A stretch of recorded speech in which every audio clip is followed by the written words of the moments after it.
Donc, la séance là, est enregistrée comme à l'habitude. Donc, il est 19h30, on va débuter. Bon, je pense qu'au niveau du conseil, je demanderai à tous, là, tous les membres, en fait, de juste bien vouloir fermer vos micros, puis d'ouvrir vos caméras.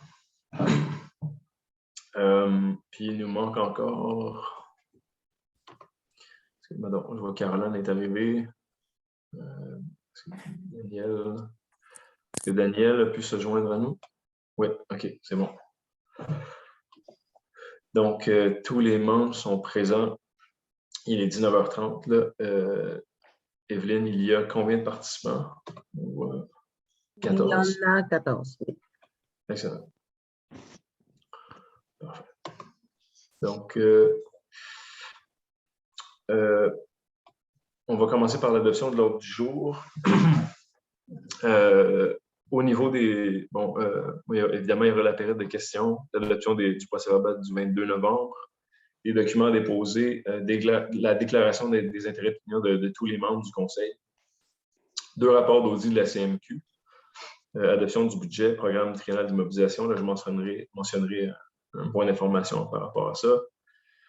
Est-ce qu'il y a donc les modifications entre l'ordre du jour qui avait été publié sur le site web vendredi dernier et celle qui apparaît là, devant nous ce soir? Est-ce qu'on peut résumer les points qui ont été modifiés? Maître Loubier? Certainement, Monsieur le maire. Alors, on ajoute en 5B une quittance sur une main levée d'hypothèque légale sur le lot 4 454 961. Alors, on retire les points 6C, qui est une demande de dérogation mineure sur le 89 chemin Mahon Sud. On retire le 6D, demande de dérogation mineure sur le 23 chemin Georges Clark. On retire le point 6E, demande de dérogation mineure sur le 14 chemin Rutherford. On ajoute en 9F la permanence de M. Louis Mongrain. On ajoute en 9G l'embauche de nouveaux pompiers. On ajoute en 9H un avis de motion pour modification de plan d'urbanisme. Et on ajoute en 9I un avis de motion pour un règlement de contrôle intérimaire. Excellent. Merci beaucoup, Maître Loubier. Bienvenue. Est-ce que j'ai un proposeur pour l'adoption de l'ordre du jour? Proposé par M. Pierre Lebel, appuyé de M. Richard Gervais. Questions, commentaires? Puis M. Giroux, est-ce que vous pouvez ouvrir votre caméra? Non. Okay. C'est bon. Est-ce que vous êtes d'accord? OK, parfait. Est-ce qu'il y a des questions, des commentaires, du moins? C'est bon, ce ne sera pas très long, j'imagine. Là. Puis on peut quand même y aller avec l'audio. Est-ce que tout le monde est d'accord avec l'adoption de l'ordre du jour? M. Giroux, juste prendre le micro brièvement.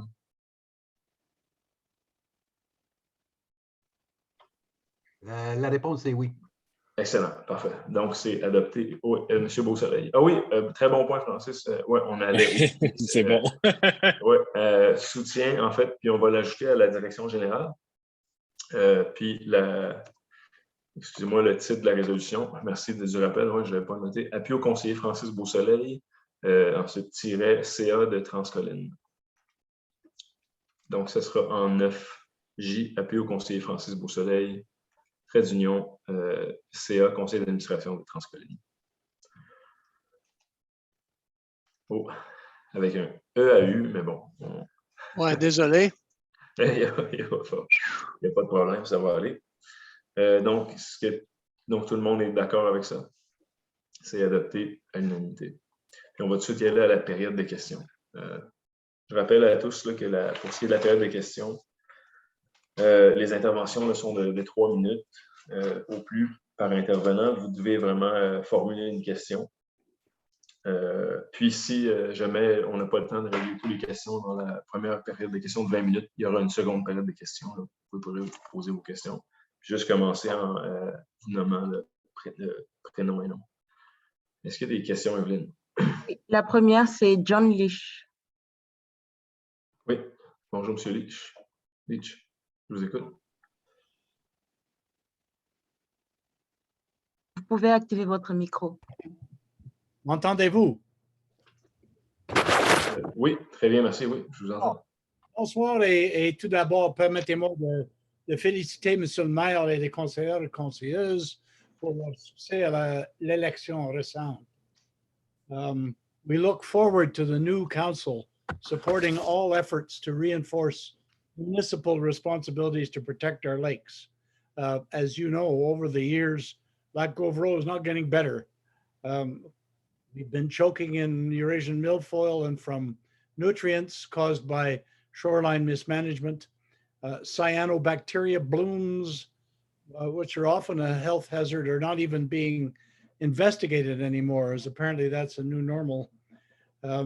New dwellings are being built, still being built around our already overdeveloped lake. Very few environmental rules and bylaws, if any, are being enforced in the watershed of Lac Gauvreau, which makes it very difficult for us to ask people to comply with bylaws and rules, which are meant to protect the environment. We need the municipality to become an active party protecting our lakes in this municipality, including enforcing existing bylaws, even if it means hiring new staff and, if necessary, raising taxes to do so. So with this background, I have a couple of specific questions. J'ai reçu un appel de quelqu'un qui s'appelait Régent, j'ai pas pris son nom de famille, qui m'informait que la municipalité ne pouvait pas nous aider cette année, mais faisait du Lac Gauvreau une priorité pour la conformité septique en 2022. Il a aussi noté que M. Louis Mongrain dirigeait une révision de l'aspect environnemental des règlements, etc. Premièrement, les inspections septiques continues sont en effet une responsabilité normale pour la municipalité et nous vous félicitons de leur poursuite. À ce titre, cependant, ce n'est pas la plus haute priorité pour le Lac Gauvreau. Nous souhaitons plutôt que la municipalité renouvelle les tests sur le ruisseau Perrin, principale source de pollution se déversant dans notre lac. La source peut-elle être identifiée et mesures d'atténuation prises?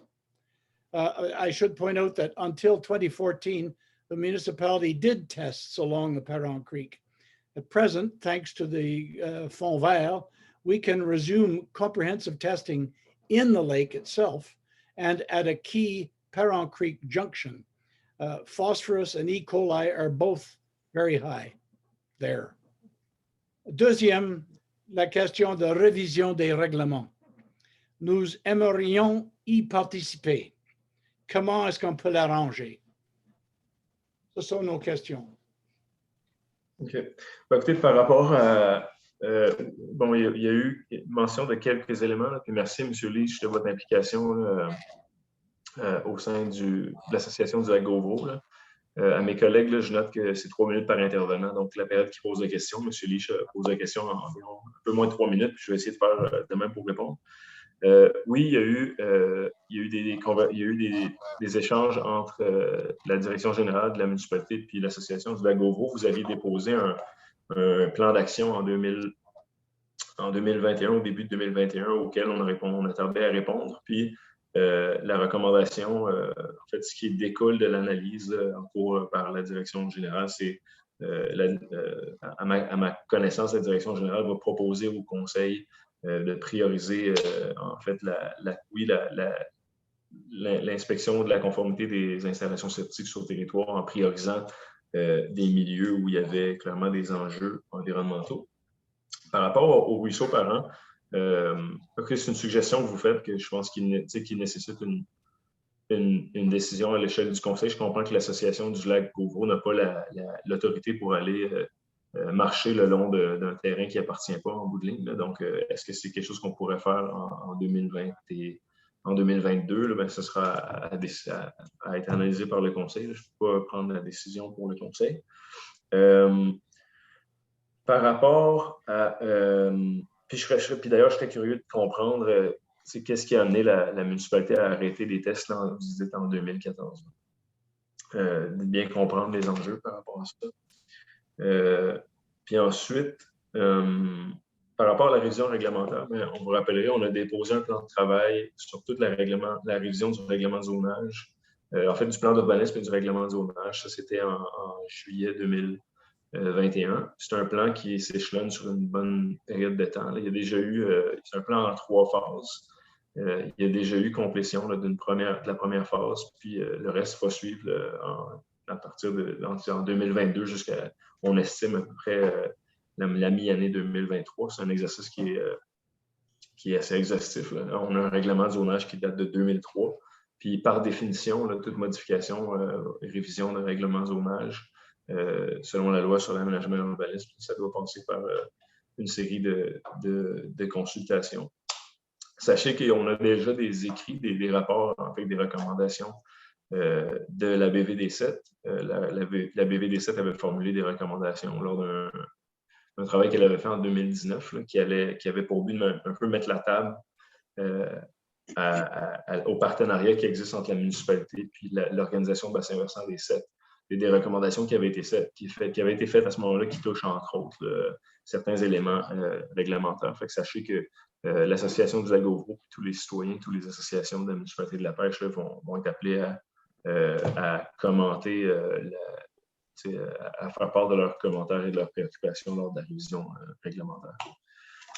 Donc, voilà là, pour ce qui est de vos questions. J'espère avoir répondu amplement là, pour l'instant. Est-ce que Oui. j'ai compris que la municipalité va faire les tests dans le ruisseau Perrin? Non, ça, ce que j'ai dit, c'est que le conseil devra devra prendre une décision à cet effet-là. Je ne peux pas vous dire de façon unilatérale que la municipalité s'engage à le faire. C'est une décision qui appartient à tout le conseil municipal. C'est une dépense qui est tout à fait, je ne pense pas que ce soit exorbitant. C'est peut-être une bonne chose de le faire, mais il va falloir qu'on prenne la décision ensemble. Je ne peux pas vous dire ça ce soir. D'accord. Et je n'ai pas compris le temps, le time frame pour la consultation sur les révisions des bylaws. Est-ce que ça serait... Oui. En fait, si vous vous rappelez, la révision réglementaire elle a commencé en juillet à l'été 2021.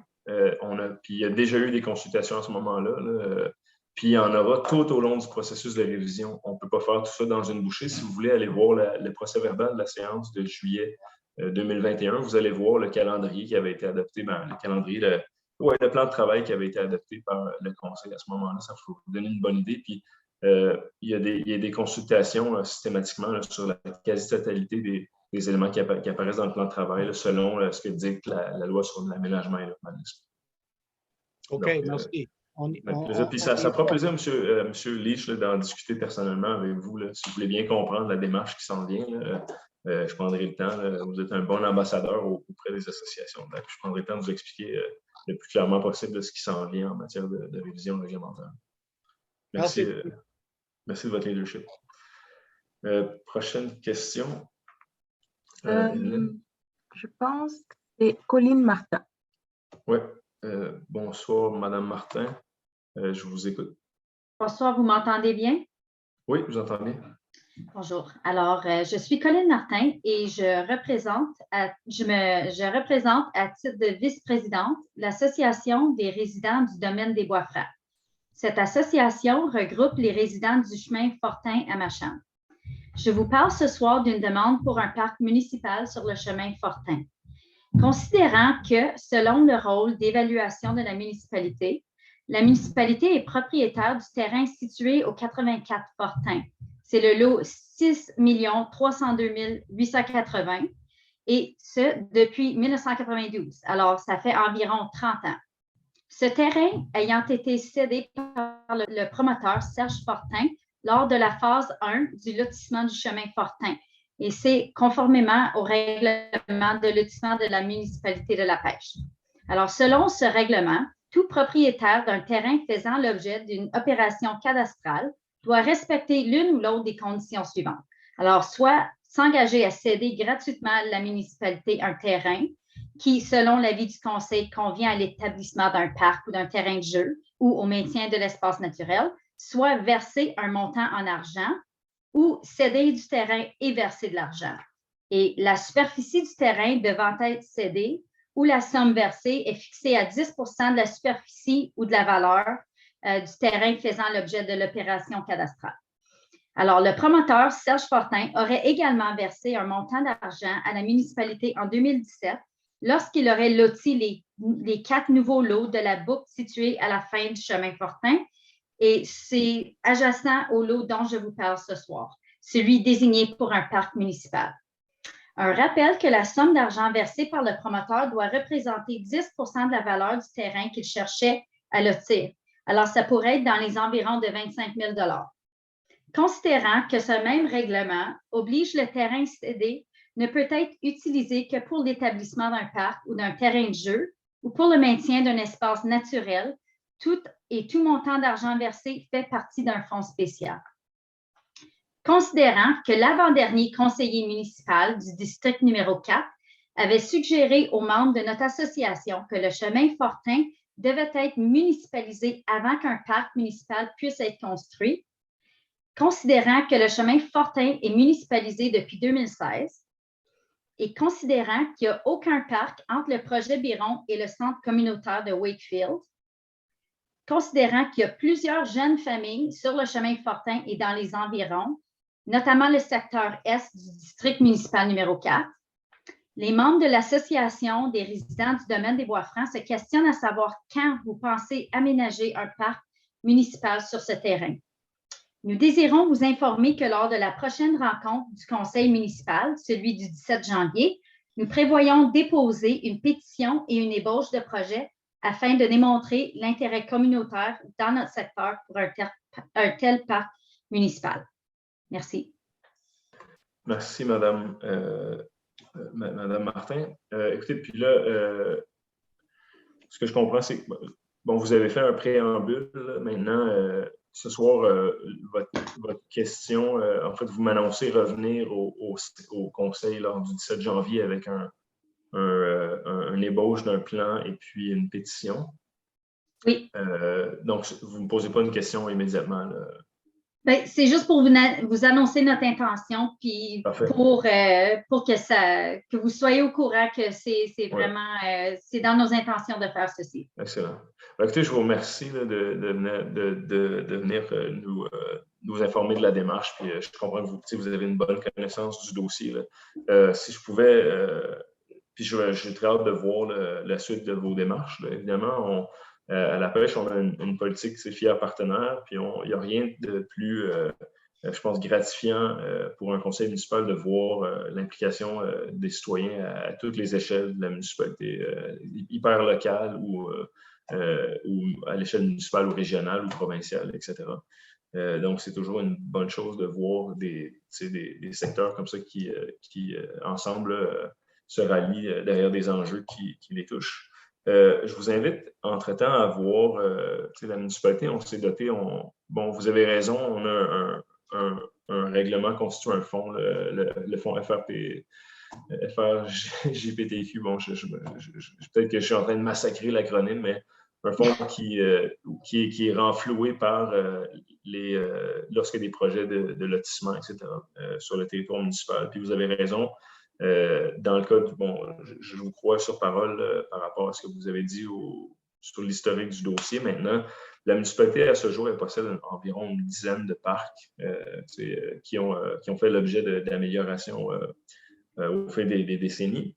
On s'est doté d'un plan directeur des parcs et espaces verts récemment qui fait une analyse complète là, géospatiale là, de la municipalité, l'ensemble. La disposition de tous les parcs puis des types de parcs différents sur le territoire municipal. Donc, je vous invite vraiment à aller voir l'analyse qui a été faite. Vous allez comprendre un peu je dirais la pensée dans laquelle se trouve le conseil actuellement en matière de planification de ces parcs.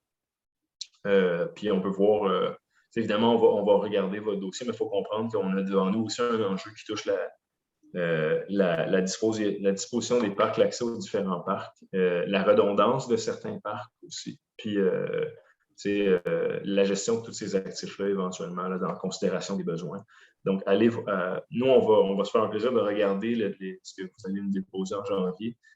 Puis, entre-temps, on a fait un bon exercice là, pour le plan directeur des parcs et espaces verts. Je vous invite à en prendre connaissance. Puis déjà, vous allez voir le schéma un peu là, de planification dans lequel travaille la municipalité ou tente de travailler la municipalité.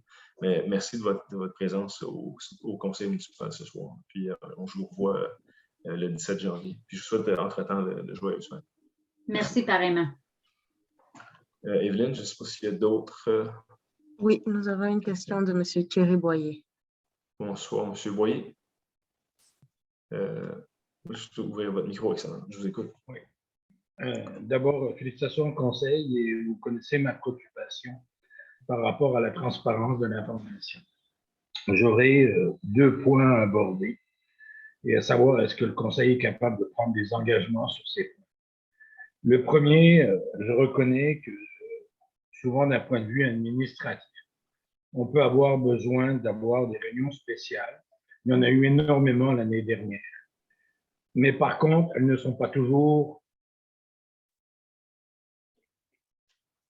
On n'informe pas toujours la population de manière proactive. C'est vrai que d'un point de vue réglementaire, l'information est toujours donnée d'un point de vue strictement légal, juridique, le plus rigoureux possible. On n'informe que. Par contre, vous avez une application qui s'appelle Voilà, qui permet d'informer les citoyens sur les nouvelles au niveau du conseil et je ne reçois jamais d'informations. Je ne pense pas que vous ayez de mauvaises intentions là-dedans. Ce que je dis, c'est que je pense qu'il faut dépasser l'information qui est uniquement rigoureuse. On met un avis public en format PDF, ce qui fait que c'est beaucoup plus difficilement accessible pour la population. Et je pense qu'il y a peut-être un effort là-dessus. Il y a peut-être aussi un effort là-dessus à faire sur la question des états financiers. La loi prévoit qu'au 30 juin, les états financiers d'une municipalité doivent être rendus publics. Malheureusement, ce n'est pas encore le cas cette année. C'était en septembre ou début octobre, etc. Je comprends qu'il y a toujours différentes situations, mais il me semble qu'il y a un effort qui pourrait être fait là-dessus. Ça, c'est mon premier point. Mon deuxième point, en septembre, vous avez voté à la suggestion du gouvernement une résolution qui permettait, vous l'avez fait de manière très rapide dans une séance extraordinaire, si mes souvenirs sont bons, pour que les personnes de plus de 70 ans puissent avoir accès à un vote par correspondance, etc. Nous avons une communication ensemble, vous et monsieur le maire, parce que je n'ai pas pu avoir de parole à la réunion du conseil municipal qui était en jeu. Et vous m'avez dit, mais le gouvernement n'est pas prêt d'aller plus loin. C'était la seule chose qu'on pouvait faire. Je suppose que c'est vraisemblablement la réponse qu'on vous a suggéré de donner. Moi, ce que je vous dis, c'est qu'il y a beaucoup de municipalités, plusieurs municipalités, qui ont pris des résolutions en disant oui, nous pensons, mais nous pensons aussi que cette extension devrait être donnée aussi à d'autres personnes qui sont vulnérables dans la société. Alors, moi, j'ai fait un certain nombre de vérifications. Il y a plusieurs municipalités qui l'ont fait. Il y a même un article qui a été paru dans la presse qui a reflété ça. Et je pense que le personnel de la municipalité devrait tout à fait être capable de vous donner l'information sur les municipalités qui ont décidé dans leur résolution d'élargir le vote par correspondance pour des personnes qui étaient vulnérables et pas uniquement celles qui avaient 70 ans et plus. Pourquoi je dis ça? Parce qu'il y a plusieurs personnes qui sont dans la société, ce n'est pas juste une question d'âge, mais qui pour d'autres questions et d'autres considérations ont des difficultés. Et je pense que quand on regarde le pourcentage du vote à l'élection municipale, même si proportionnellement on peut dire qu'il a été relativement bien à la municipalité de La Pêche, il n'y a rien d'extraordinaire avec le score qui a été obtenu.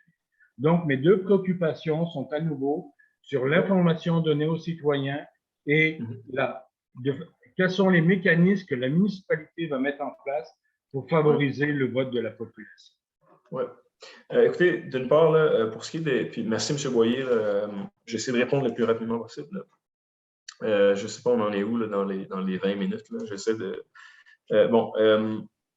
d'une part, là, pour ce qui est des séances extraordinaires, j'ai déjà constaté aussi, là, puis j'en ai discuté avec notre agente en communication, à ma connaissance, en fait, selon mes attentes, ce serait qu'on devrait s'attendre au même type de publication minimalement là, pour les séances extraordinaires que pour les séances qui sont prévues. Puis vous avez raison, là, puis Evelyne est là, puis elle pourrait nous le confirmer. Là. Je ne voudrais surtout pas remettre en cause le travail de Mme Kayonga. Ce n'est non, qui est pas mon extraordinaire. intention. Ouais, moi, je suis un grand fan. En fait, je pense que nos outils sont assez flexibles, puis éventuellement, une fois qu'on les passe dans un outil, c'est pas beaucoup plus compliqué de les passer dans un autre. Fait qu'à ma connaissance, les citoyens devraient voir apparaître des avis de séances extraordinaires là, sur Voilà, sur le site web municipal, sur notre page Facebook. Là, je vois pas le nécessaire, M. le maire. Oui, je pense que c'est pas difficile de remplir vos attentes par rapport à ça. On devrait publier ces éléments-là. Il y en a une poignée dans l'année, idéalement, donc ça ne devrait pas être trop compliqué. Pour les états financiers, c'est un bon point. Là, il y a toujours la question de quand le conseil municipal reçoit ses états financiers. Donc, encore, pour les rendre publics, il faut les avoir obtenus. Puis, il y a eu plusieurs années, là, dans les dernières années, où il y a eu des délais importants. Là. Puis, même que pour en avoir discuté avec notre directrice des finances, là, même si souvent on les a en retard à la pêche, on fait bonne figure quand on se compare, on se console. Là. Je ne sais pas si M. Derry, vous avez... En fait, l'année dernière, on a changé de sous-traitant suite à un appel d'offres en vertu de la loi.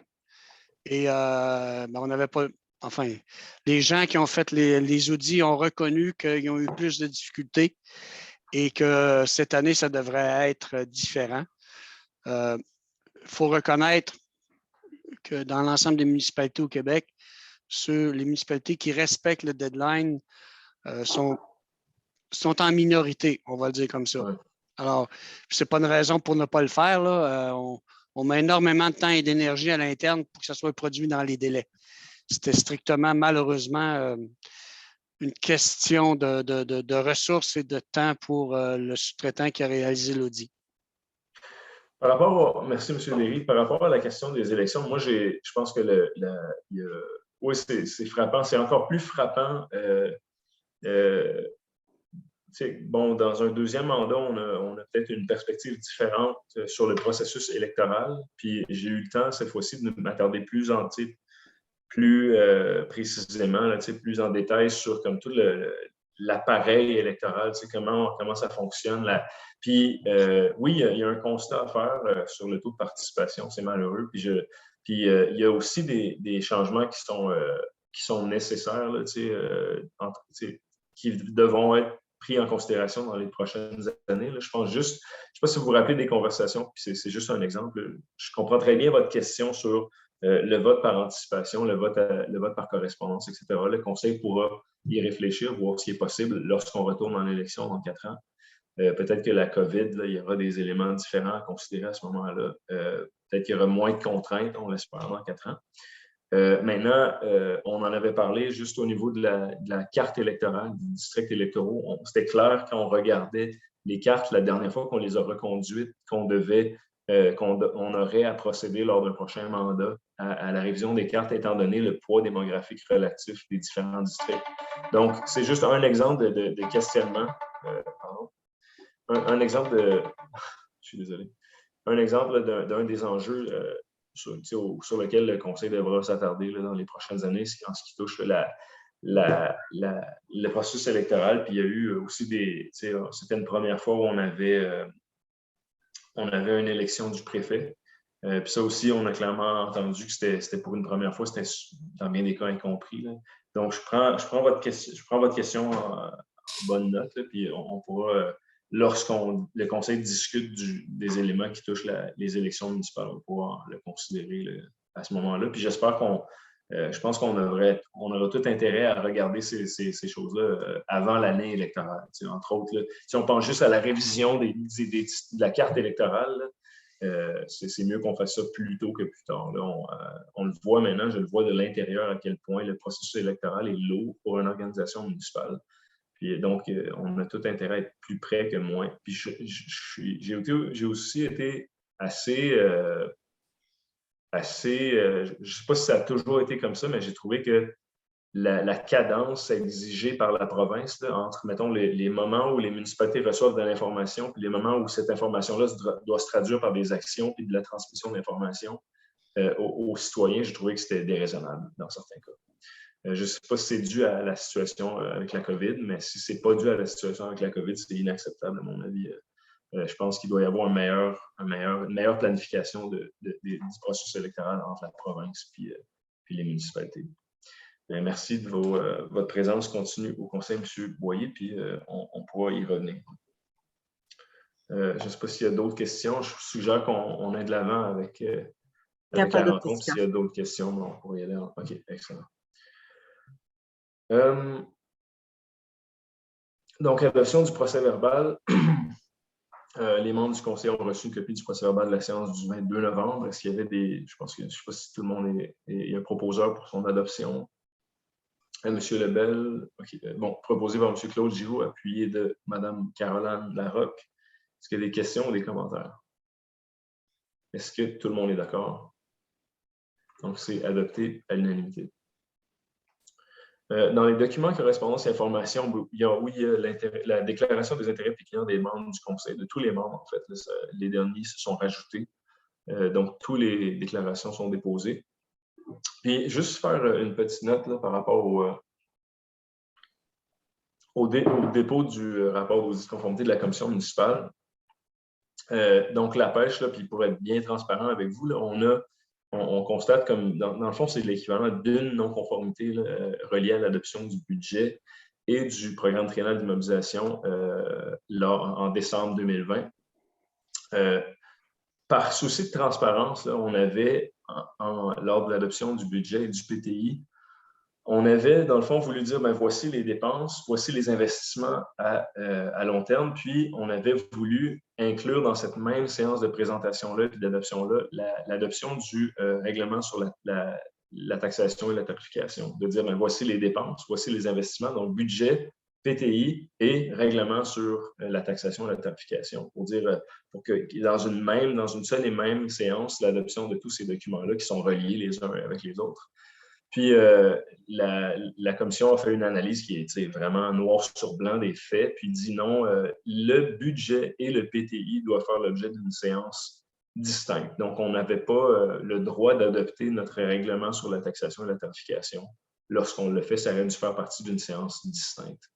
Donc, en gros, c'est bien noté. On va essayer, je pense que moi, qu'il y a un avantage à adopter ces éléments-là dans une séance, en fait, dans une seule et même soirée.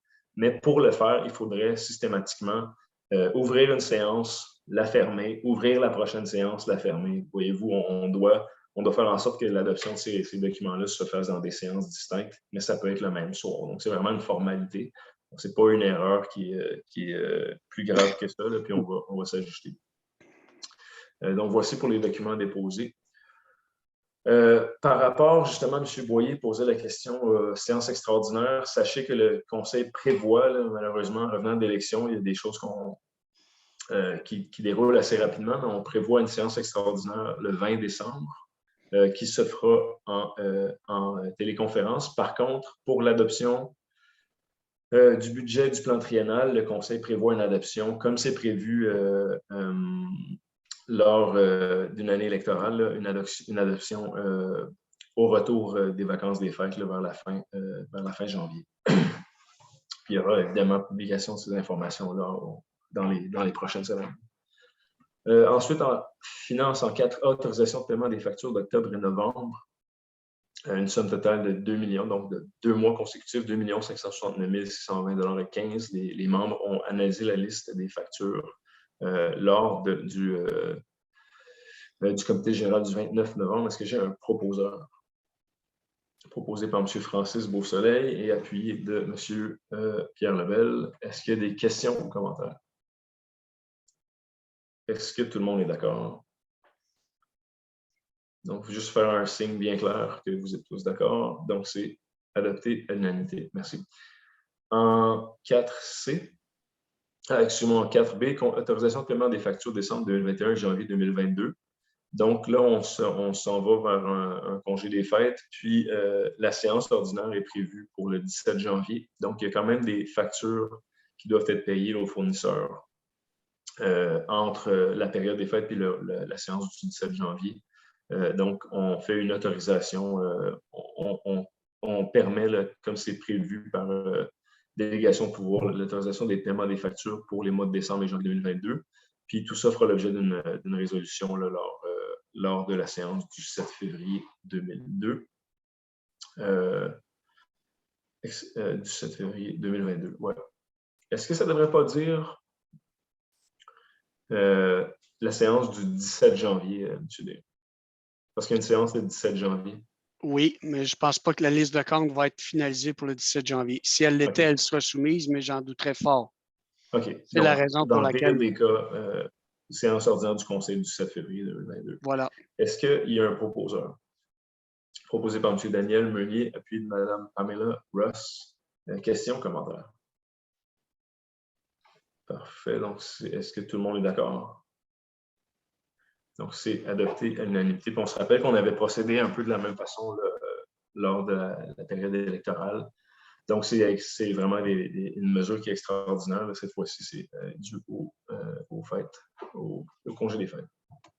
En 4C, transfert budgétaire, donc la municipalité adopte un budget. Dans le budget, il y a différents postes comptables. Au fil de l'année, il y a des sommes, des fois, qui vont être transférées d'un poste comptable à un autre. Là. Il y a des ajustements qui sont faits au niveau des dépenses ou des revenus dans certaines occasions. Donc, voici une résolution qui fait le bilan ou en fait la liste de l'ensemble des transferts budgétaires qui sont recommandés là, par le département des finances.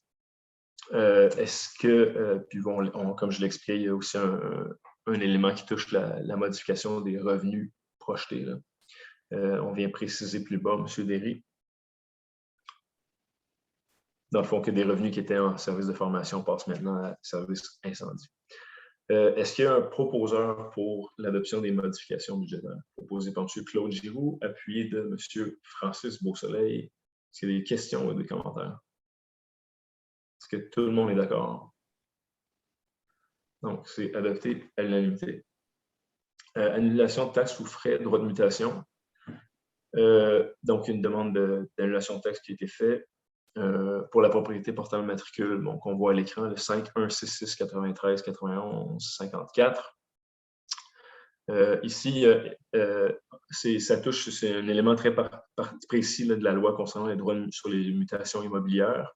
Puis dans le cas d'une transaction là, qui est faite par une exploitation agricole enregistrée, dans l'année qui suit l'inscription du transfert, la municipalité, en fait, de par la loi, se doit d'exonérer d'annuler les droits de mutation.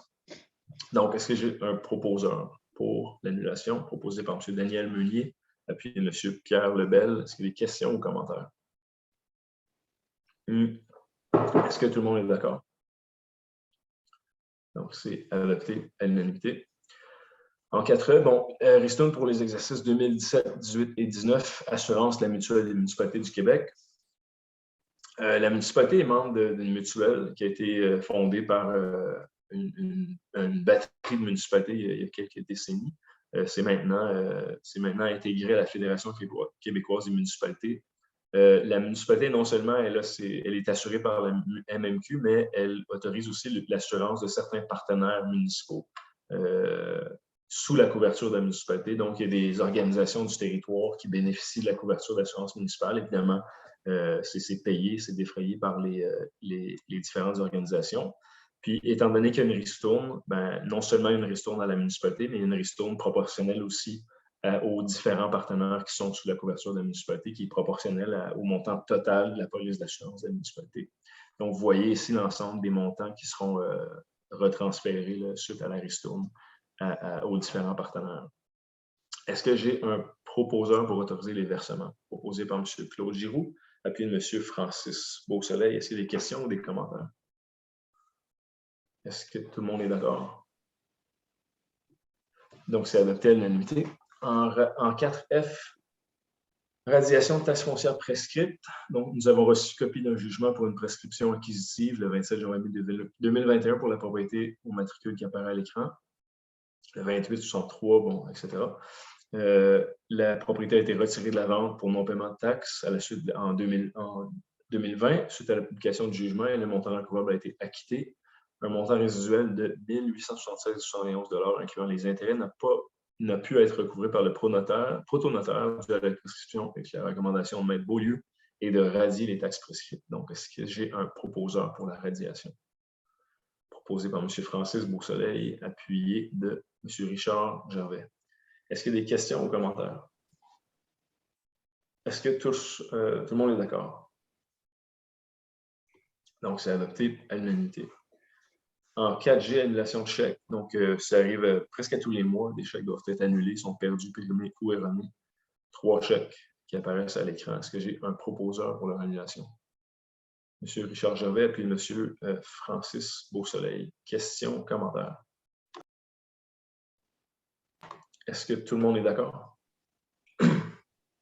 Donc, c'est adopté à l'unanimité.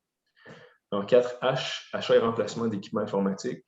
Il y a des équipements informatiques qui ont été fournis aux membres du conseil en 2018. Certains sont maintenant désuets, certains équipements ont été récupérés pour les employés. Il y a lieu de remplacer les équipements des membres du conseil qui ont été réguliers, d'en fournir aux nouveaux membres du conseil.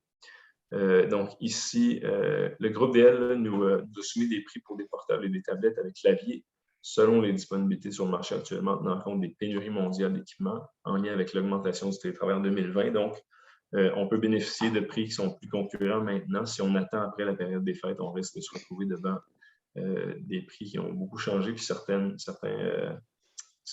manquent aussi. Là. Ici, le conseil municipal autorise l'achat de 4 portables et 3 tablettes. Puis si vous posez la question, c'est que moi, mon portable il a fait l'objet d'un changement dans les dernières années. Donc, c'est bien 4 portables et 3 tablettes pour les 7 conseillers municipaux. Est-ce que j'ai un proposeur? Proposé par M. Daniel Meunier, appuyé de M. Pierre Lebel. Questions, commentaires? Est-ce que tout le monde est d'accord? Donc, c'est adopté à l'unanimité. En 5A, avis de motion, règlement 21-825 relatif au code d'éthique et de déontologie des élus de la municipalité de La Pêche. Est-ce qu'il y a quelqu'un qui veut donner l'avis de motion? L'avis de motion donné par M. Francis Beausoleil, donc il donne l'avis de motion de l'adoption lors d'une prochaine séance de ce conseil du règlement 21-825. Puis donc là, s'il y avait moi, j'ai noté, j'ai regardé le projet une dernière fois, puis il y a peut-être une inversion que je recommanderais, d'inverser les articles 6 et 7. Là. En tout cas, on pourra en discuter, mais c'est des modifications, somme toute mineures, là, qui visent la cohérence puis l'uniformité des différents éléments qui apparaissent au projet de règlement. Donc, on pourra le regarder avant l'adoption du règlement. Le règlement, d'ailleurs, qui est disponible sur le site municipal. Vous avez le 5B, M. le maire? Oui, merci. Est-ce que... donc là, je ne vois pas le projet de règlement. Je ne sais pas si vous pouvez... C'est lequel, Madame? Quittance, main levée et d'hypothèque légale. Voilà. OK. Quittance et main levée d'un avis d'hypothèque légale sur le lot 4 454 961, le 7 chemin Léo Held.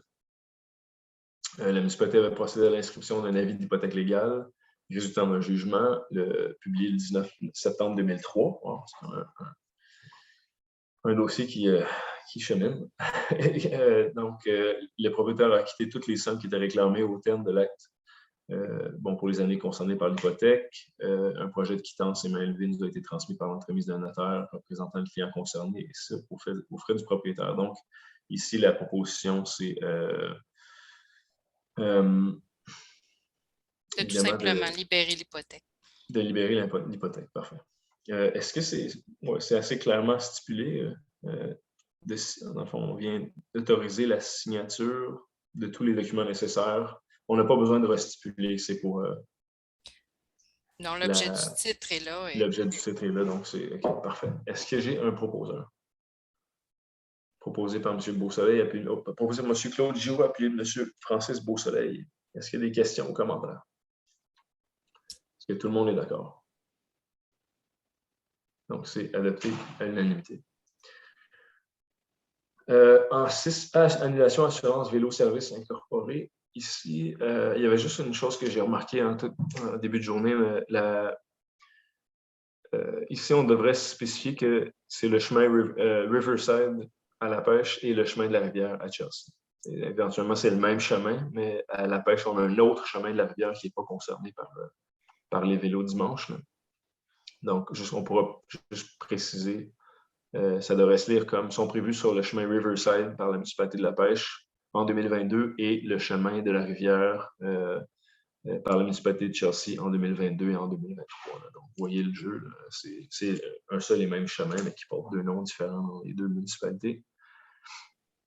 Sur le chemin Riverside, ouais.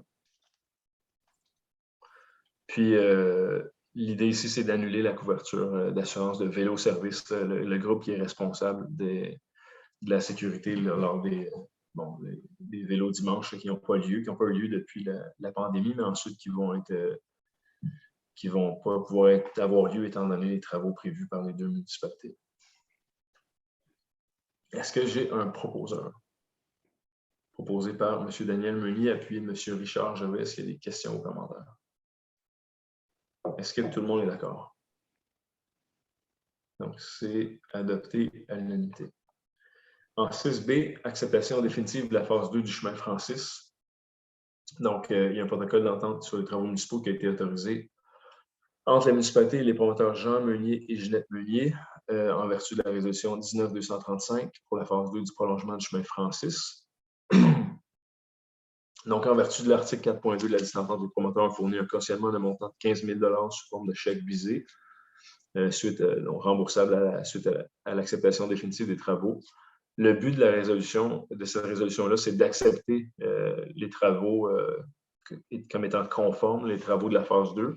Par contre, les promoteurs ont entrepris des démarches afin de réaliser la phase 3 et veulent simplement transférer le cautionnement de 15 000 de la phase 2 vers le cautionnement pour la phase 3. Donc, ici, la résolution, d'une part, on accepte de façon définitive les travaux de prolongement. Puis, si je fais une distinction, on n'accepte pas à ce point-ci la municipalisation. On fait juste la résolution confirme la conformité des travaux. Puis ensuite, on accepte de transférer le cautionnement de 15 000 vers la phase 3. Est-ce que j'ai un proposeur? Guillaume? Oui, Daniel. Je viens de mentionner là-dessus, là, moi, j'ai monsieur le maire, excusez, monsieur le maire, c'est parent avec moi. C'est parent avec moi, monsieur Francis, c'est deuxième cousin. Je viens de le mentionner. Parfait. Pas Francis, donc, il y a un lien de parenté. Un lien de parenté avec Jean puis Ginette, oui. Parfait. Deuxième niveau. Donc, je comprends que vous déclarez que vous avez un lien de parenté, mais vous n'avez aucun intérêt pécunier là, dans le projet là, de développement. Exact. Donc, ce sera noté au procès verbal. Puis bon, merci Daniel. Puis c'est tout à fait correct de m'appeler Guillaume, là, Daniel. On travaille ensemble. Donc, proposé par M. Pierre Lebel, appuyé de Richard Gervais. Est-ce qu'il y a des questions ou commentaires? Est-ce que tout le monde est d'accord? Donc, c'est adopté à l'unanimité. Ensuite, là, il y a eu retrait des dérogations mineures. Les dérogations mineures, on s'en excuse, mais clairement, il y a eu encore à cause des élections, mais il y a un certain bouleversement du calendrier normal. Il y a eu certaines séances du Conseil qui ont été déplacées, mais il y a aussi les comités du CCU là, qui a eu de légers changements. Tout va rentrer dans l'ordre en début d'année 2022. On espère, on pourra autoriser, le Conseil pourra se prononcer sur les dérogations mineures à la séance extraordinaire qui est prévue le 20 décembre. D'ailleurs, il y a toute une question de fonctionnement des comités derrière ça. Donc, on reporte, mais ce ne sera pas très long. D'ici 2 semaines, on aura des résolutions pour les différentes dérogations mineures. Puis on peut maintenant passer à la deuxième période de questions. J'en profite, avant de passer aux questions, je vais juste mentionner, c'est quelque chose vis-à-vis desquels on a eu des questions à différents moments au sein du Conseil.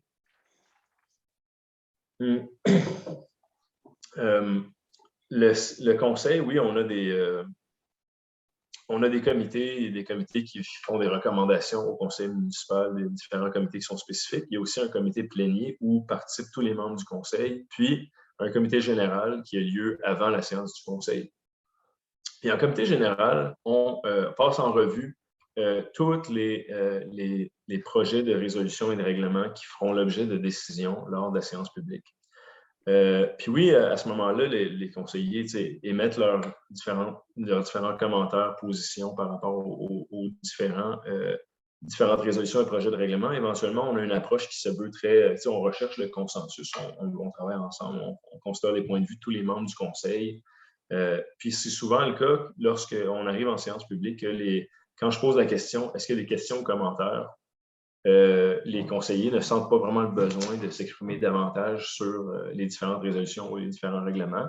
Maintenant, soyez rassurés que tous les membres du conseil ont toujours le droit d'être défavorables à l'adoption d'une résolution, d'un règlement, à partager leur perspective aussi sur les différentes résolutions, les différents règlements, à émettre des commentaires lors de la séance publique.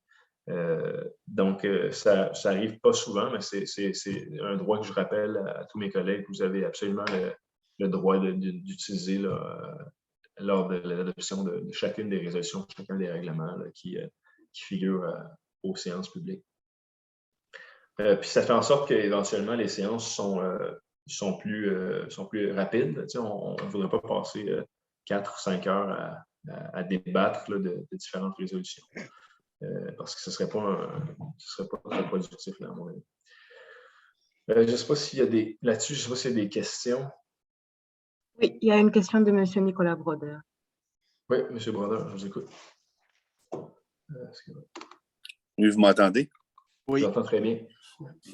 Bon, premièrement, félicitations à tout le conseil pour votre élection. Merci. Bonne chance. Les 3 prochaines années de travail vous attendent. 4, oui, les 4 prochaines années.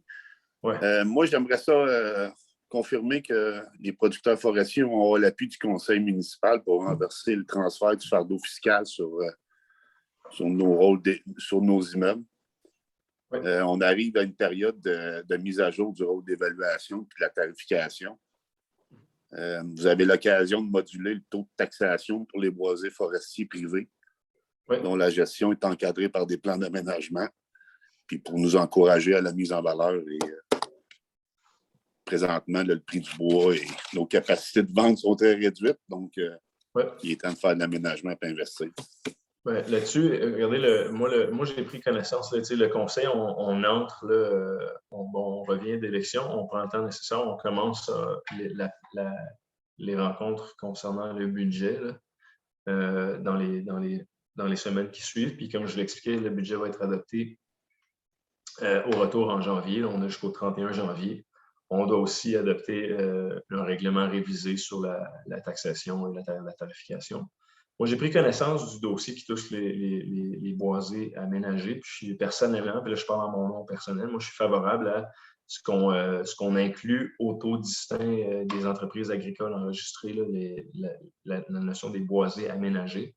La foresterie, c'est tout aussi un défi que l'agriculture. Puis quand on regarde, quand on regardera, les membres du conseil regarderont tout ce dossier-là à tête reposée avec toutes les données. Mais je pense que c'est bien de faire une distinction au niveau du taux.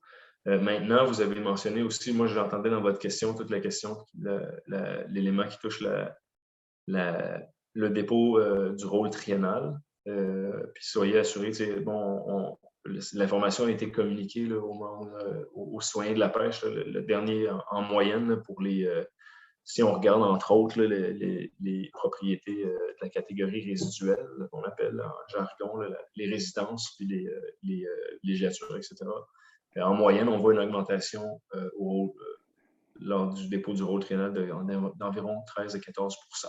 Donc, c'est sûr qu'on ne veut pas qu'en moyenne, le fardeau fiscal des ménages augmente de 13 à 14 % sur le territoire municipal. Donc, on devra ajuster, évidemment. Je pense que ça va être j'estime que ce sera sûrement le souhait du conseil d'ajuster les différents taux en conséquence de l'augmentation moyenne de l'évaluation foncière.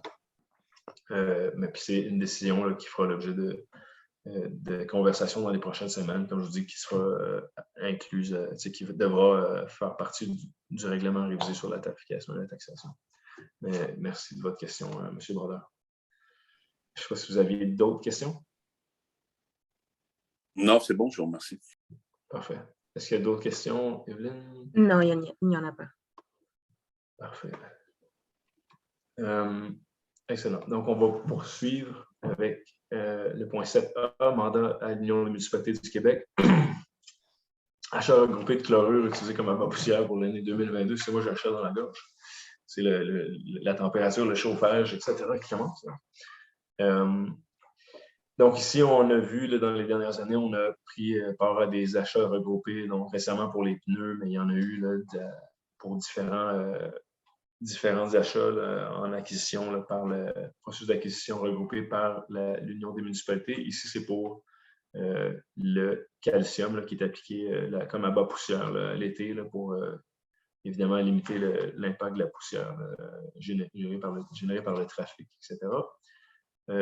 Puis bon, la résolution, c'est vraiment un copier-coller de ce qu'exige l'UMQ, ce que l'UMQ exige qui soit bien décrit dans la résolution, mais c'est vraiment pour dire qu'on accepte que l'UMQ fasse l'appel d'offres en notre nom. On reconnaît on accepte aussi qu'il y aura des frais d'administration qui seront directement chargés par le fournisseur et retransférés à l'Union des municipalités du Québec, là, comme dans tout processus de partage des coûts. En gros, il y a un travail administratif qui est fait par l'Union des municipalités qui fait l'objet d'un remboursement par les différentes municipalités. Mais c'est quand même un processus qui se veut très avantageux au niveau des coûts. Les fonds seront éventuellement pris à même le poste budgétaire là, à bas poussière. Est-ce que j'ai un proposeur proposé par M. Claude Giroux, appuyé de M. Richard Gervais? Est-ce qu'il y a des questions ou commentaires? Est-ce que tout le monde est d'accord?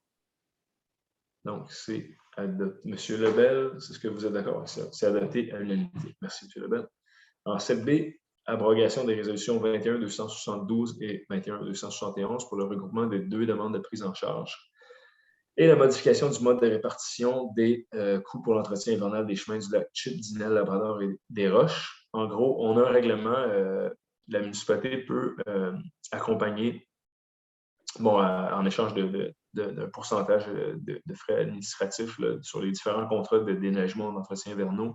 La municipalité peut accompagner les groupes de résidents privés dans l'octroi de contrats d'entretien. Il y a des modalités qui sont incluses dans un règlement municipal à cet effet-là. On avait adopté le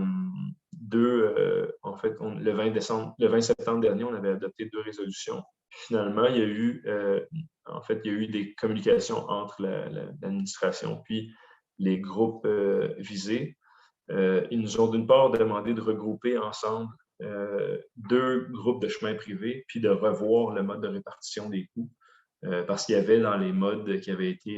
il y avait d'une part là, certains citoyens qui avaient considéré ne pas avoir été suffisamment consultés par les bénévoles là, au sein de ces associations-là qui font les démarches.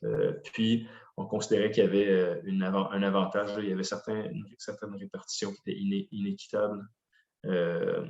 Et puis là, on nous suggère de revoir le mode de répartition. Donc, la proposition, c'est pour faire exactement ça, le regroupement et la révision du mode de répartition pour l'ensemble des chemins qui apparaissent à la résolution. Est-ce que j'ai un proposeur? Proposé par Mme Pamela Ross, appuyé de M. Daniel Meunier. Est-ce qu'il y a des questions ou commentaires? Est-ce que tout le monde est d'accord? Donc, c'est adopté à l'unanimité. En 7C, mise à jour de l'échéancier pour la réfection du chemin Clark. Ça, c'est triste. C'est un dossier qui a fait... je reconnais qu'il y a beaucoup de frustration. Puis dans la résolution des travaux, ça fait l'objet de beaucoup de discussions au sein du conseil. Puis on le voit, là, ça a un impact clairement sur la circulation dans le secteur. Donc, avant d'aller plus loin par rapport à cette résolution-là, je veux juste vous dire que pour les gens qui sont impactés, là, qu'il y a vraiment, il y a des éléments qui clairement sont hors du contrôle de la municipalité. Il y a ce qu'on nous explique, puis je ne pense pas qu'on puisse tout expliquer par les questions d'ordre plus technique là, qui touchent la géomorphologie ou du roc là, dans le secteur, mais il y a clairement des éléments géologiques qui sont une surprise pour les gestionnaires du chantier. Puis il y a des éléments de sécurité qui font en sorte que il y a certains enjeux là, au niveau de logistique là, dans la réalisation du mandat. Donc, on se retrouve avec un roc qui a des fissures. Bon, on nous expliquait que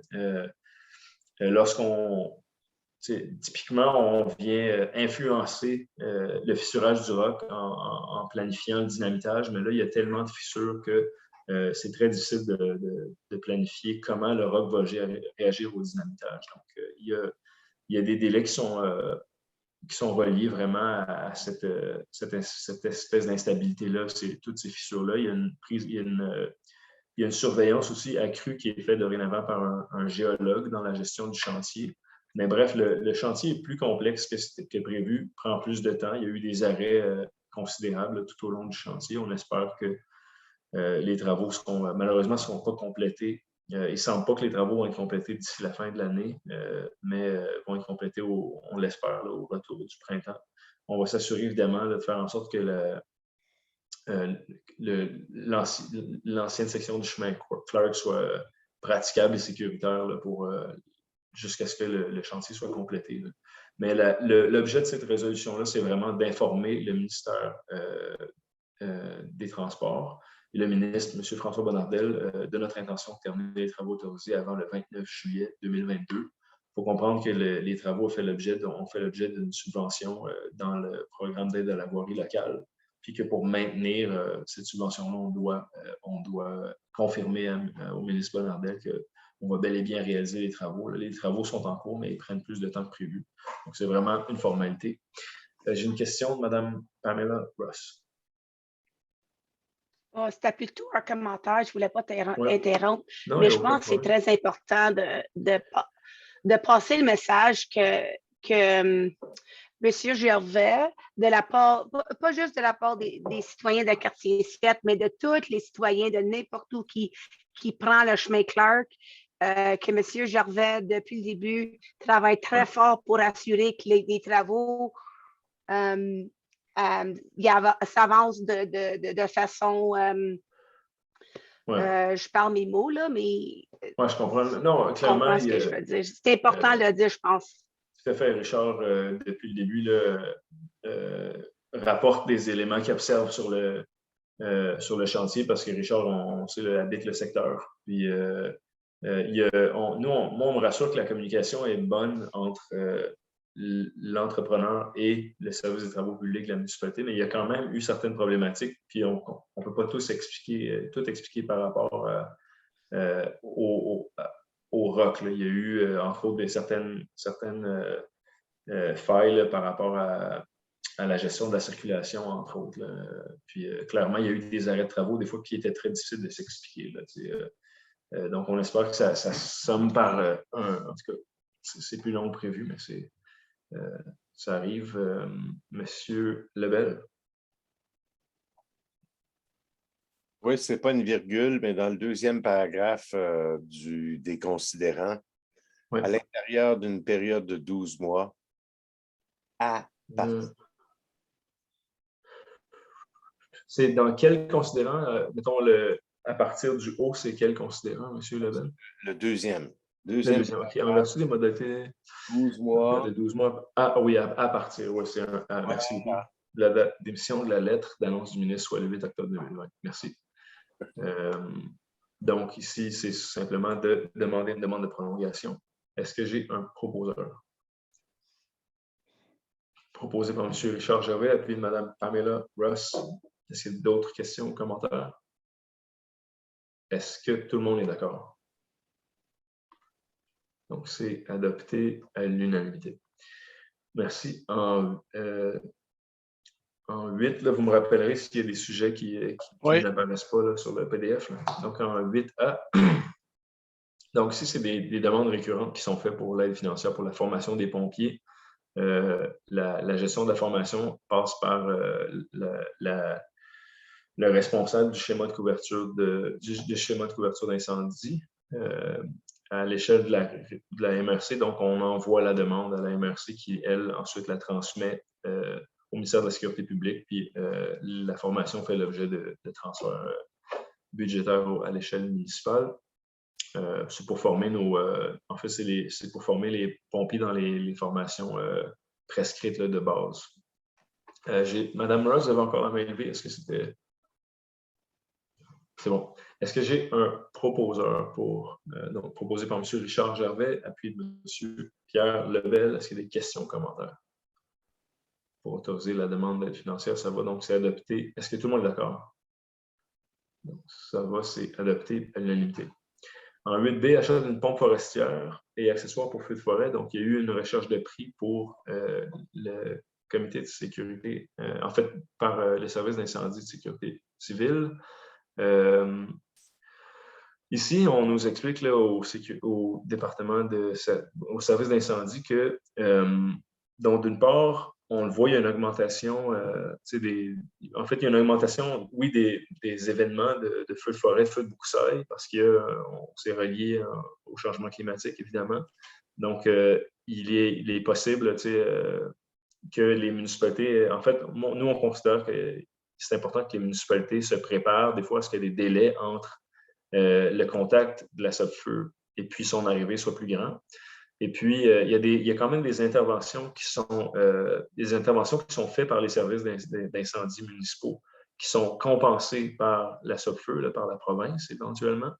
Mais on nous recommande fortement de nous équiper parce qu'il y aura de plus en plus il pourrait y avoir de plus en plus d'événements comme ceux-là. On l'a vu dans les dernières années, là, des feux qui sont apparus soit dans des pâturages en période de sécheresse ou dans des boisés, par exemple. Puis, les municipalités ont intérêt à participer aux efforts de combat de ces feux de broussailles, de feux de forêt-là, parce qu'éventuellement, on peut diminuer l'impact global des événements. Il y a un bon échange, bonne communication entre les services d'incendie et la SOPFEU pour déterminer quels équipements étaient les plus efficaces, puis ceux qui sont les plus résistants aussi aux conditions d'incendie en milieu forestier. Puis on nous recommande l'achat auprès de la compagnie Boivin là, pour la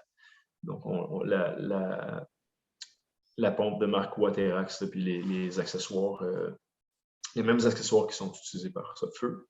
Est-ce que j'ai un proposeur? Proposé par Mme Pamela Ross, appelé M. Daniel Meunier. Est-ce qu'il y a des questions ou commentaires? Est-ce que tout le monde est d'accord? Donc, c'est adopté à l'unanimité. Désignation du signataire des documents municipaux, donc suite aux élections, il y a eu modification là, au niveau de, entre autres, la mairesse suppléante, qui est dorénavant Mme Pamela Ross, et puis au niveau de la direction générale, ça ne change pas. Là, donc, les signataires, moi-même, Mme Ross, pour les représentants pour les élus, et au niveau de la municipalité, de l'administration, Marco Derry, directeur général, secrétaire trésorier, Mme Sylvie Loubier, directrice générale adjointe et secrétaire trésorière adjointe pour l'administration. Est-ce que j'ai un proposeur? Proposé par M. Pierre Lebel, appuyé de M. Daniel Meunier. Questions, commentaires? Est-ce que tout le monde est d'accord? Donc, c'est adopté à l'unanimité. En 9B, autorisation de signature de la convention d'aide financière volet accélération du programme d'aide à la voirie locale pour le chemin Saint-Saëns. Donc, vous savez, là, la municipalité, on essaie de rattraper un certain retard dans la gestion de nos actifs municipaux. Là.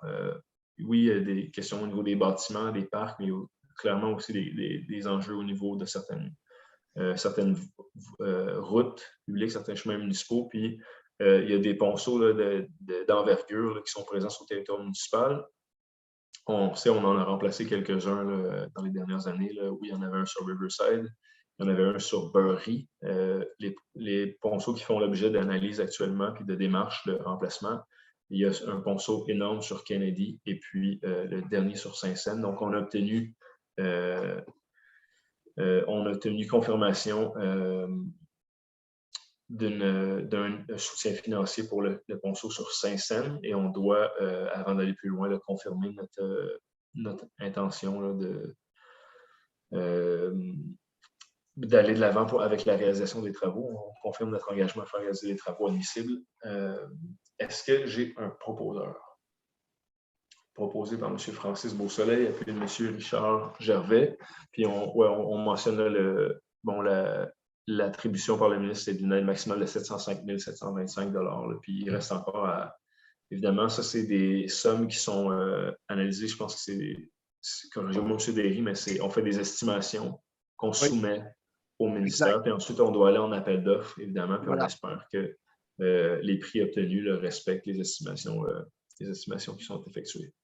Si jamais il y a des disparités, on peut retourner au ministère si les prix sont plus élevés. Puis si les prix sont moins élevés, bien, il y a une majoration vers le bas des sommes qui sont attribuées. C'est des sommes qui demeurent en proportion d'environ 50% des coûts. En 9, est-ce qu'il y a des questions, commentaires là-dessus? Est-ce que tout le monde est d'accord? Donc, c'est adopté à l'unanimité. Donc, une bonne nouvelle, encore une fois, d'un appui financier. Là, on sait que la CAQ a recapitalisé certains programmes d'aide à la voirie locale, puis ont bonifié là, aussi les montants ou le pourcentage des montants transmis vers les municipalités. Donc, c'est un bon coup de main pour la gestion des actifs municipaux. Donc, encore une fois, merci à notre député Robert Bussière. En 9C, dépôt des rapports d'audit de Commission municipale du Québec portant sur l'adoption du budget et l'adoption du programme triennal. Donc, comme j'ai expliqué en début de séance, là, oui, on reconnaît là, que la municipalité aurait dû adopter son règlement, dans le fond, de tarification et de taxation dans des séances distinctes là, des séances du budget et du PTI. Donc, la Commission municipale a fait l'analyse d'un grand nombre de municipalités avec des recommandations. Puis, on se doit ce soir de déposer les rapports, les 2 rapports de la commission municipale. Est-ce que j'ai un proposeur? Proposé par M. Claude Giroux, appuyé de M. Francis Beausoleil. Est-ce qu'il y a des questions, commentaires là-dessus? Je pense que c'était assez clair. Est-ce que tout le monde est d'accord? Donc, c'est adopté à l'unanimité. Puis, en 9D, il n'y avait pas 2 résolutions par rapport au dépôt? Donc, c'est dans une seule et même résolution, les 2 dépôts. C'est bon, merci. En 9D, contrat pour la production du calendrier municipal 2022. Donc, le calendrier 2022 est en cours d'élaboration. Il sera disponible dans les... Est-ce qu'on vise toujours les mêmes dates, Mme Kalinga? Oui. Donc, environ d'ici quelques semaines, avant les fêtes. La production du calendrier 2022 est affectée au budget 2022 qui n'est pas encore adopté. Le calendrier municipal est produit en 4100 exemplaires. 2 soumissions ont été reçues, donc formule d'affaires pour 5 864 $, imprimerie Vincent 7 872 $. On se rappelle aussi que on a revu là, dans les dernières années le nombre de calendriers produits, puis que dorénavant, plutôt que d'être postés, puis qu'éventuellement beaucoup de calendriers se retrouvent au recyclage, là, au fil des ans, on vient déposer les calendriers dans certaines entreprises, puis certains endroits sur le territoire municipal. Puis on trouve qu'en imprimant 4000, un peu plus de 4000, on est à peu près dans les bons nombres. Ça évite le gaspillage de papier et le gaspillage d'argent éventuellement. Donc, c'est une meilleure façon de procéder. Donc, ici, la proposition, c'est d'octroyer le contrat à la compagnie Formule d'affaires. Est-ce que j'ai un proposeur? Proposé par M. Claude Giroux, appuyé de M. Francis Beausoleil. Est-ce qu'il y a des questions, commentaires? Est-ce que tout le monde est d'accord? Donc, c'est adopté à l'unanimité. Monsieur, il y avait des questions, commentaires. Peut-être simplement de mentionner, Monsieur le maire, le fait que la thématique du calendrier a changé. Ce n'est plus des paysages. C'est vraiment pour applaudir les gens qui donnent de leur temps et de leurs efforts. Alors, c'est pour souligner ce bénévolat à la pêche. Ouais, c'est un très bon point. Je ne sais pas si Francis, l'intervention était la même. C'était la même chose. Si M. le Président peut expliquer la thématique retenue cette année. Ça va me faire plaisir. Puis, Mme Ross, avant que je l'explique, est-ce que c'était au même? Oui, c'était ça, mais aussi tu as demandé demander à Evelyne si parfois il y a des citoyens qui n'ont pas le calendrier, on va quand même publier à chaque mois la même publication pour valoriser les citoyens. J'espère qu'on va la mettre en quelque part aussi, right? Oui, sur le OK, excellent. Merci. Merci. Ouais, en fait, vous vous rappellerez peut-être, là, on a fait un appel à candidature pour on travaille sur le calendrier des le calendrier des citoyens remarquables. Merci. Des citoyens remarquables. C'est comme ça qu'on avait appelé la démarche pour récolter des nominations auprès de la population. Donc, il y a eu des publications là, il y a plusieurs mois passés pour qu'on nous soumette des noms de citoyens remarquables.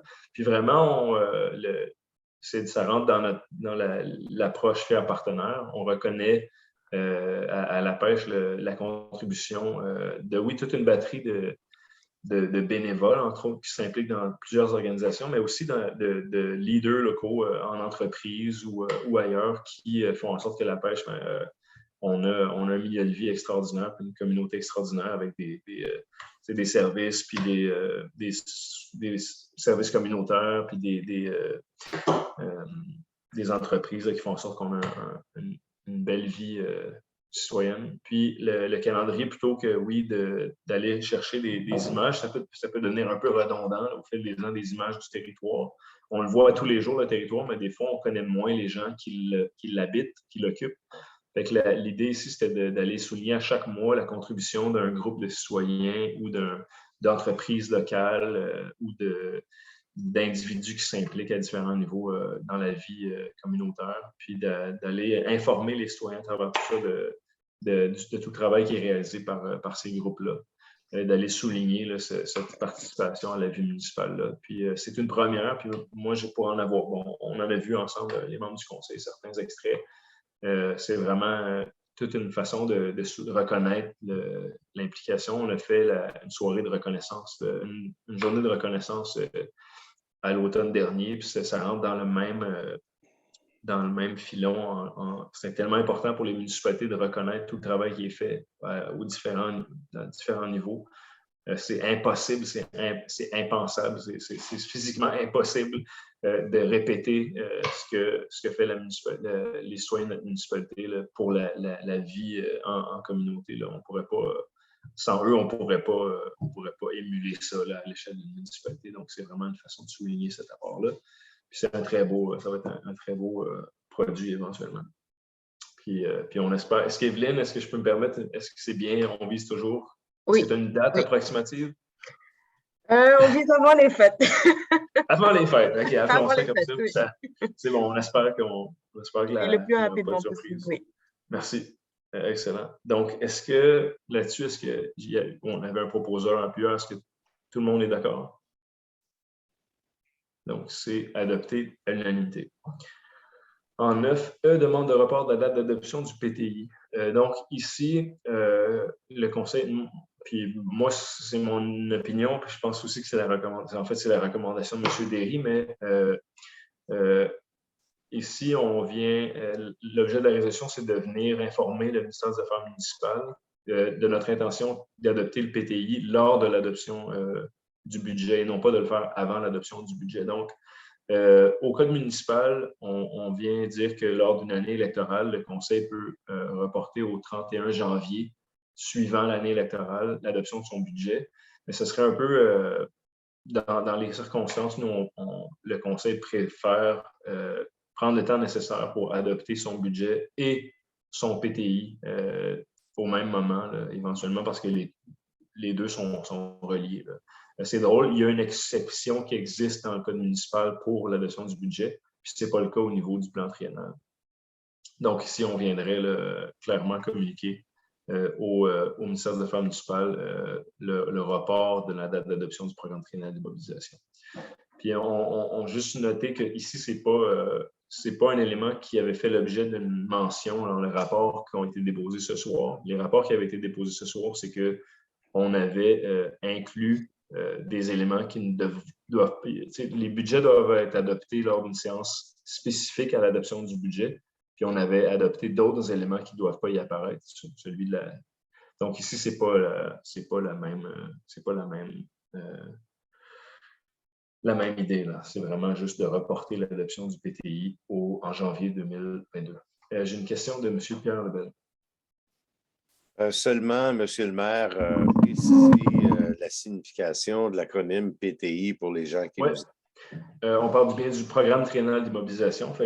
Donc, à chaque année, la municipalité adopte un programme triennal d'immobilisation, donc d'investissement. Donc, par exemple, quand on va adopter le PTI pour l'année 2022, le prochain PTI va être pour les années 2022, 2023 et 2024. Puis, pour chacune des années, il y a des projections d'immobilisation, d'investissement, donc d'emprunt pour investir dans sur des infrastructures, des équipements, etc. Donc, est-ce que j'ai un proposeur? En fait, moi, je peux le proposer. En fait. Moi, Guillaume Lamoureux, je le propose. Est-ce que j'ai un appuyeur? Appuyé par Mme Pamela Ross. Est-ce qu'il y a des questions ou commentaires? Est-ce que tout le monde est d'accord? Donc, c'est adopté à l'unanimité. En 9F, fin de probation, M. Louis Mongrain, chef service de l'urbanisme et de l'environnement. Donc, M. Mongrain a été embauché le 3 mai 2021, puis il y avait une période de probation de 6 mois suite à son embauche. Puis c'est pour confirmer que M. Mongrain a terminé sa période, puis il y a eu une évaluation satisfaisante et positive qui a été réalisée. Est-ce que j'ai un proposeur? Proposé par Mme Caroline Larocque, appuyé de M. Pierre Lebel. Questions, commentaires? Est-ce que tout le monde est d'accord? Ça va, donc c'est adopté à l'unanimité. Monsieur Giroux, question.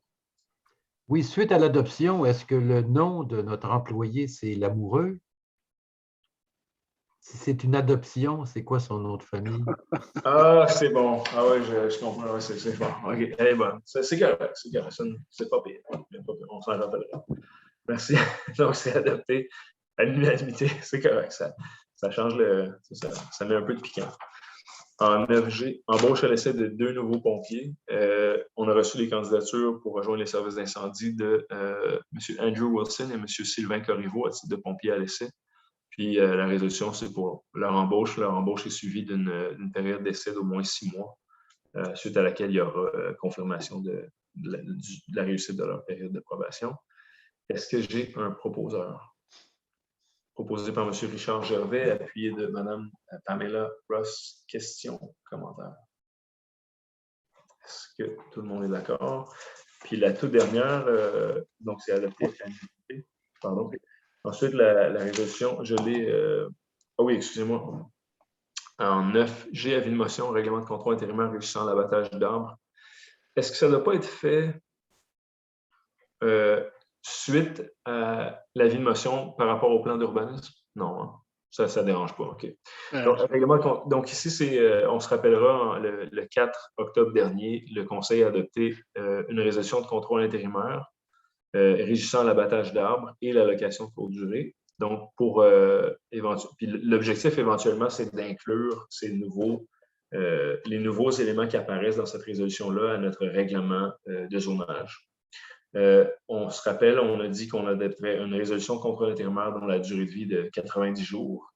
Ça doit suivre éventuellement, ça doit être suivi par l'adoption d'un règlement de contrôle intérimaire. Puis le règlement de contrôle intérimaire est éventuellement intégré, là, si je peux m'exprimer ainsi, au règlement de zonage. Puis lorsque c'est le cas, lorsque le règlement de contrôle, on veut l'inclure au règlement de zonage, il s'ensuit, comme dans tous les cas d'une modification de règlement de zonage, une consultation spécifique. Pour l'instant, on entre dans la seconde partie du processus qui est l'adoption d'un règlement de contrôle intérimaire qui régit les mêmes éléments, l'abattage d'arbres et l'allocation de courte durée. Puis, ce soir, on ne fait que donner l'avis de motion, puis on vise une adoption du règlement de contrôle le 20 décembre avant le congé pour les fêtes. Est-ce que j'ai un conseiller qui aimerait... Donc, M. Richard Gervais donne l'avis de motion de l'adoption lors d'une prochaine séance. Comme je le disais, on vise le 20 décembre pour un règlement de contrôle intérimaire visant l'abattage d'arbres et l'allocation de courte durée.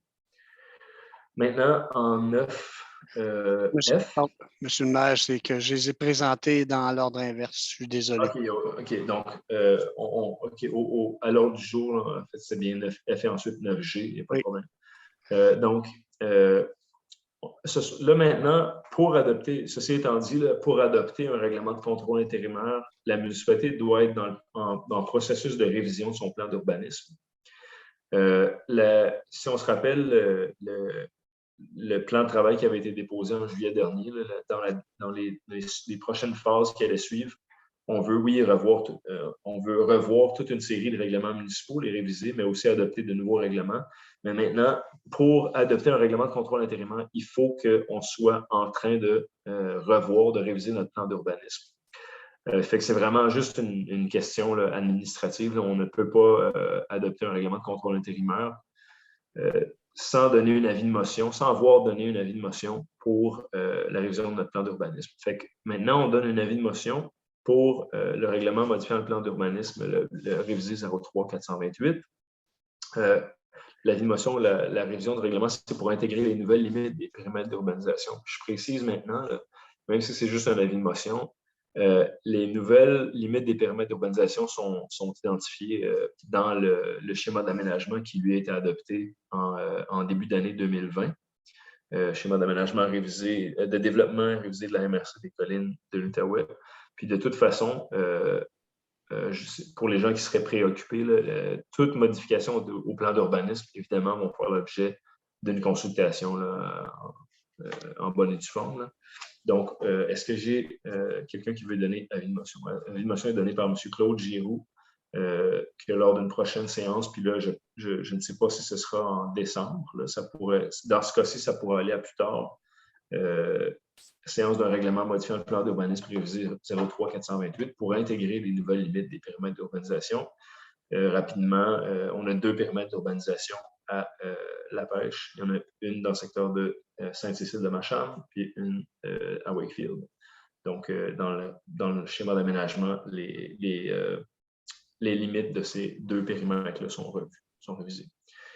Ensuite, en 9 FGH, là, je peux partager mon écran. Exact. Oui. Je ne peux pas partager mon écran. OK, c'est bon. Juste un instant.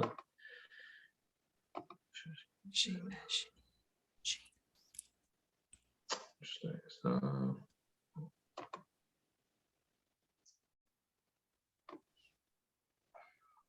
OK, document 1, c'est... Donc, appui au conseiller Francis Beausoleil, CA de Transcolline. Donc, lors de la séance ordinaire du 22 novembre 2021, le conseiller municipal a nommé M. Francis Beausoleil, conseiller municipal du district 3, comme représentant de la municipalité de la pêche auprès de la régie intermunicipale de transport Transcolline. M. Beausoleil est un usager de Transcolline depuis 2016. Il siège depuis son élection en 2017 sur le conseil d'administration de Transcolline et assure la vice-présidence de l'organisation depuis les 2 dernières années. Une municipalité membre de la régie peut soumettre une nomination à un poste d'officier au sein de l'organisation par l'adoption d'une résolution. Les usagers actuels du transport en commun proviennent en majorité du corridor desservant l'axe La Pêche et Chelsea. La pandémie de COVID-19 a affecté les plans de développement de Transcolline, mais l'organisation est désormais prête à développer son offre de services suivant la fin de la pandémie. Transcolline est appelé à jouer un rôle régional accru dans le transport en commun en milieu rural, notamment avec des partenariats avec des municipalités limitrophes à la pêche. Donc, en gros, M. Beausoleil est conseiller municipal depuis, c'est son 2e mandat qui commence. Puis dès le début de son 1er mandat, Francis siège là, au conseil d'administration de Transcolline, puis il en assure la vice-présidence depuis maintenant 2 ans. Puis Francis souhaite déposer sa candidature auprès du conseil d'administration de Transcolline, comme président cette fois-ci. Puis la municipalité, le conseil municipal peut proposer, signifier son appui à la nomination de M. Francis Beausoleil à titre de président. Maintenant, c'est le conseil d'administration de Transcolline qui va élire le président. Nous, on n'a fait que proposer la candidature de M. Beausoleil. Et puis, sachez qu'à ce point-ci, les membres du conseil d'administration, il y a un autre conseiller municipal, M. Claude Bergeron, qui est de Val-des-Monts. M. Bergeron est actuellement président. Et puis, M. Pierre Guénard, le maire de Chelsea, qui siège au conseil d'administration et va maintenant siéger au conseil d'administration. M. David Gomez, maire de Cantley, qui va siéger au conseil d'administration. Donc, en fait, moi, j'aimerais proposer, si c'est correct, la candidature de M. Beausoleil, puis si ça pouvait être appuyé unanimement, par exemple, par tous les membres du conseil, ce serait une bonne formule, je pense. Est-ce que tout le monde est d'accord avec ça? Et puis, on avait bien précisé la durée du mandat proposé. Donc, c'est adopté à l'unanimité. Là-dessus, on peut revenir à... Je peux arrêter mon partage. Puis, je pense que ça conclut l'ordre du jour étant maintenant épuisé. La séance est levée. Monsieur Lebel, est-ce que vous vouliez... Juste un petit commentaire, Monsieur le maire, pour vous remercier d'avoir spécifié pendant l'une de vos interventions que la raison pour laquelle les conseillers municipaux ne parlent pas beaucoup pendant la réunion, c'est qu'on a discuté avant. Et on s'est entendu et on est arrivé à un consensus. Et je trouve que c'est très bien qu'on le fasse avant plutôt que de prendre énormément de temps pendant la réunion. Maintenant, je crois que c'était important de le mentionner aux gens qui sont là, parce qu'on avait quand même une quinzaine de personnes là, ou plus ce soir, de leur mentionner pourquoi on fait juste lever le pouce, dire oui, on appuie, etc. C'est parce qu'on a déjà discuté de tout ça avant. Et voilà. Et deuxièmement, bonne chance, Francis. Je pense que tu vas faire un excellent directeur. Président. Directeur, là, ça serait là, on n'aurait pas vraiment de mots. C'est un autre niveau, puis je ne serais pas autour de la table présentement. Puis, par rapport au dernier commentaire de Pierre, je pense que si le conseil, encore une fois, souhaite s'exprimer sur certains enjeux, moi, je partage des commentaires. J'essaie d'informer, lorsqu'on adopte des résolutions, des règlements, les citoyens qui sont présents des raisons derrière ce qu'on fait ici en séance du conseil. Vous êtes toujours les bienvenus pour, si jamais je mettrais certains éléments qui vous pensez méritent d'être mentionnés pour augmenter le niveau de compréhension des citoyens, vous êtes toujours les bienvenus pour le faire. Si vous voulez mentionner vos préoccupations ou certaines perceptions, perspectives que vous avez sur les enjeux, vous êtes toujours les bienvenus pour le faire. Puis si vous avez aussi besoin éventuellement qu'on trouve une façon si vous pensez qu'on a tout intérêt à, avoir certaines discussions dans un contexte moins formel que celui d'une séance publique du Conseil sur certains enjeux, si c'est ça que ça prend aussi, on n'a qu'à en discuter ensemble, puis on prépare les rencontres sur des sujets spécifiques. Puis moi, je pense que je suis tout à fait ouvert à ça éventuellement. Donc, n'hésitez jamais là-dessus. Si vous avez des suggestions, vous voulez qu'on... Donc, vous acceptez bien mon commentaire à l'effet que c'est important. Définitivement. Puis, je veux dire, moi, je considère que je suis encore... ça fait 4 ans que je fais ça, mais il y a plein de choses qui sont encore nouvelles pour moi. Puis, on essaie toujours d'améliorer les choses, de s'améliorer nous-mêmes. S'il y a quoi que ce soit qu'on peut faire pour améliorer le sentiment d'inclusion, puis pas juste le sentiment, l'inclusion, le partage d'informations, moi, je suis toujours partant. Donc, on a qu'à en discuter ensemble, puis on voit comment on peut faire ça. Donc, là-dessus, je remercie tous les citoyens qui étaient là ce soir, puis je vous souhaite à tous une bonne fin de soirée, puis on se revoit là, probablement le 20 décembre. Merci beaucoup. Bonne nuit. Bonne soirée tout le monde. Bonne soirée.